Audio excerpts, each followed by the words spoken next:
महाभारत के युद्ध में अनेक वीर योद्धाओं ने अपने शौर्य, साहस और युद्ध कौशल से इतिहास के पन्नों में अमरता प्राप्त की। उनमें से एक ऐसा योद्धा था जिसकी शक्ति और अद्वितीय कौशल ने उसे महाभारत का सबसे बड़ा योद्धा बना दिया। जी हां, बर्बरिक। घटोत्कच और मोरवी के पुत्र, पांडवों के वंशज और महादेव शिव के परम भक्त बर्बरिक की कहानी वीरता और बलिदान का अद्वितीय उदाहरण है। बर्बरिक की कहानी हमें यह सिखाती है कि सच्चा बलिदान वही है जो धर्म के लिए हो, न कि सिर्फ व्यक्तिगत विजय के लिए।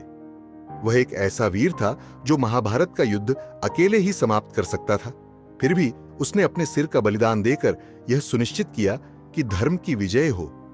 बर्बरिक का जन्म महाभारत के प्रमुख पात्र घटोत्कच और राक्षसी मोरवी के पुत्र के रूप में हुआ। उनके रक्त में पांडवों की वीरता और राक्षसों की अपार शक्ति प्रवाहित होती थी।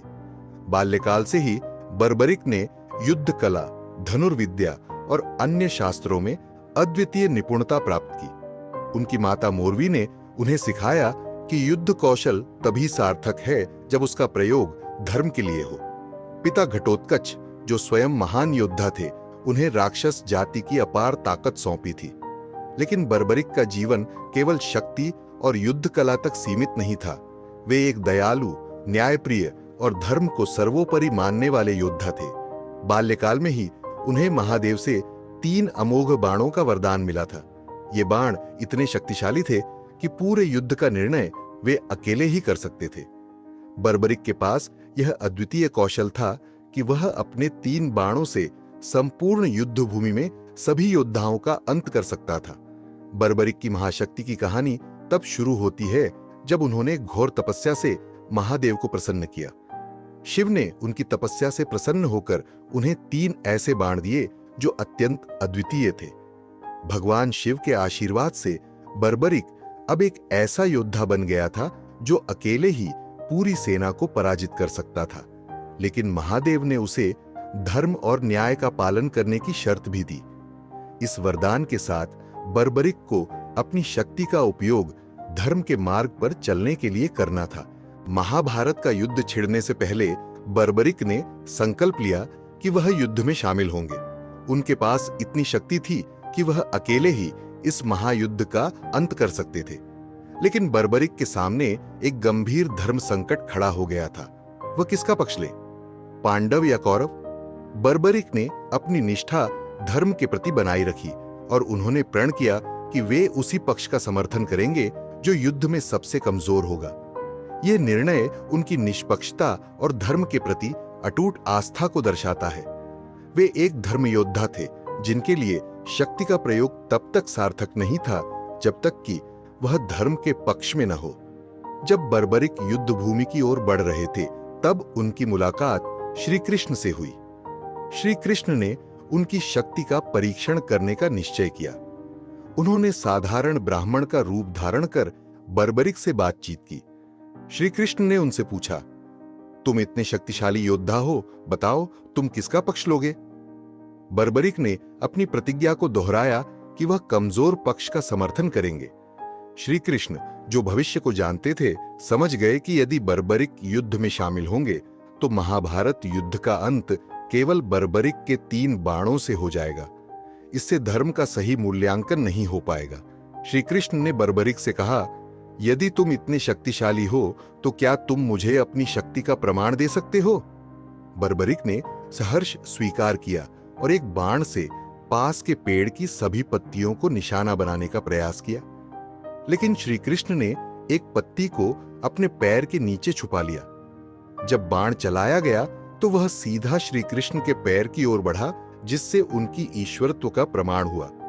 श्री कृष्ण ने तब बर्बरिक को बताया कि उनकी शक्ति इतनी प्रबल है कि यदि वे युद्ध में शामिल हुए तो कमजोर पक्ष का अंत हो जाएगा और यह धर्म के विपरीत होगा। श्री कृष्ण ने बर्बरिक से युद्ध में भाग न लेने का निवेदन किया, लेकिन बर्बरिक ने प्रतिज्ञा की थी कि वह युद्ध में अवश्य भाग लेंगे। इस धर्म संकट का हल श्री कृष्ण ने निकालते हुए उनसे कहा, यदि तुम युद्ध में भाग लेना चाहते हो तो अपना सिर बलिदान कर दो और तुम्हारा सिर इस युद्ध का साक्षी बनेगा। बर्बरिक ने बिना किसी हिचकिचाहट के अपना सिर श्री कृष्ण को समर्पित कर दिया। यह बलिदान सिर्फ एक योद्धा का नहीं था, बल्कि यह धर्म और न्याय के प्रति उनकी निष्ठा का प्रतीक था। बर्बरिक का सिर युद्ध की पूरी अवधि में एक ऊंचे स्थान पर रखा गया, जहां से वह पूरे युद्ध को देखता रहा। वह युद्ध का निष्पक्ष साक्षी बना। बर्बरिक ने अपने बलिदान से यह साबित किया कि सच्चा वीर वही है जो अपनी शक्ति का प्रयोग धर्म और न्याय के लिए करता है, न कि व्यक्तिगत स्वार्थ के लिए। युद्ध के समाप्त होने के बाद पांडवों ने बर्बरिक से पूछा, तुम्हारी दृष्टि में इस युद्ध में सबसे बड़ा योद्धा कौन था? बर्बरिक ने उत्तर दिया, मैंने इस युद्ध में केवल श्री कृष्ण को ही युद्ध करते देखा है। उनके बिना कोई भी योद्धा कुछ नहीं कर सकता था। यह उत्तर श्री कृष्ण की दिव्यता और उनकी रणनीति का प्रमाण था। बर्बरिक की यह दृष्टि बताती है कि ईश्वर की इच्छा ही अंतिम सत्य है और वह हर युद्ध का सच्चा नायक होता है। बर्बरिक की कहानी हमें यह सिखाती है कि सच्ची वीरता धर्म, न्याय और निस्वार्थता में निहित है। उनका बलिदान हमें यह प्रेरणा देता है कि हमें अपनी शक्ति का उपयोग सदैव धर्म और मानवता की भलाई के लिए करना चाहिए। बर्बरिक एक आदर्श नायक थे, जिन्होंने अपनी क्षमता का उपयोग व्यक्तिगत स्वार्थ के लिए नहीं, बल्कि धर्म की रक्षा के लिए किया। बर्बरिक का जीवन और उनका बलिदान हमें यही सिखाता है कि सच्चा योद्धा वही है जो अपने अहंकार का त्याग कर धर्म के मार्ग पर चलता है।